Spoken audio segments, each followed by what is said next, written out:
Yeah, one of the reasons why your email spoke to me a lot was because in fall I read this one book by it's like a Marxist geographer, um, and he talks a lot about this like importance of imagination as well, and he has some quote along the lines of that like capitalism's greatest success has been convincing us that there's like no other alternative. And so he talks a lot about this importance of just, even if it's like fruitless or we think it's too idealistic, just of allowing our imagination to flourish.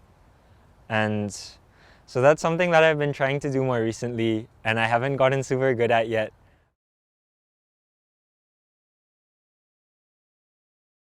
My name is Benji. I'm a senior. I guess I could describe my title as like peaceful fighter.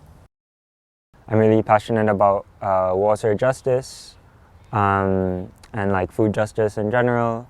Yeah, especially in my home country of Chile.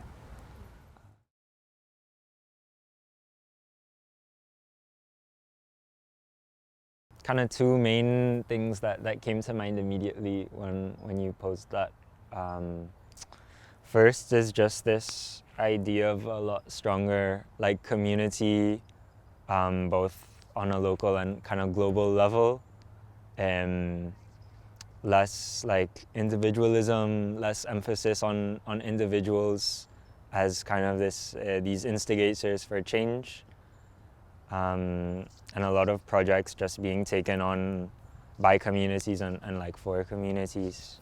And then the second thing that is a bit more, I think, intangible for me is just, especially since I think a lot about like food and like agricultural systems, is just having these things, like these systems not be for profit, essentially, for like food systems at least, just imagining a world where we don't have to like pay for a human rights, and yeah, where the goal of like cultivating things with our earth and producing like our own sustenance isn't to make money. I'm torn a lot of the time, or perhaps they're not in like opposition to each other either.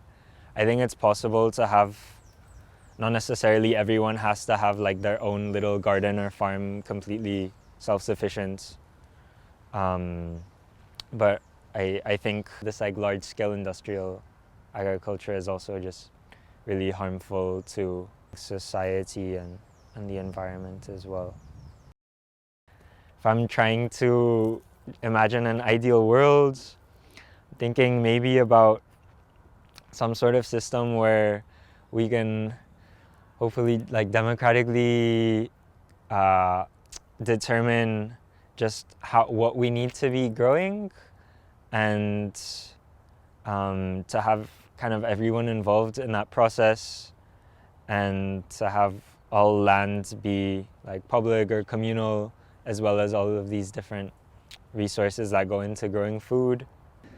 Just building up some sort of political system where everyone actually has a say, and where, yeah, it's not dominated by just one group. I think these sort of like local community initiatives, or just a lot more emphasis on like local solutions and local governments, is a big way to tackle that, or just like decentralization of power in general. Especially if we're thinking about some sort of like planned economy around like food, for example, thinking about how to distribute food without needing like a market for it per se. I think it also relates to this fundamental value of just community and just like sharing as well. I think in order to have that be a realistic part of our world, we also need to get over this like culture of individualism and like defining things like land as like mine or yours. I guess I think a lot about kind of like anti-capitalist philosophy in general, and I've gotten a lot more into like Marxist philosophy as well.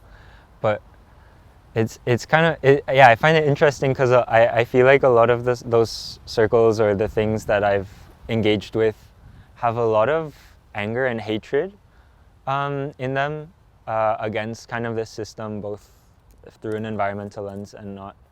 And I think that's super valid and really important as well.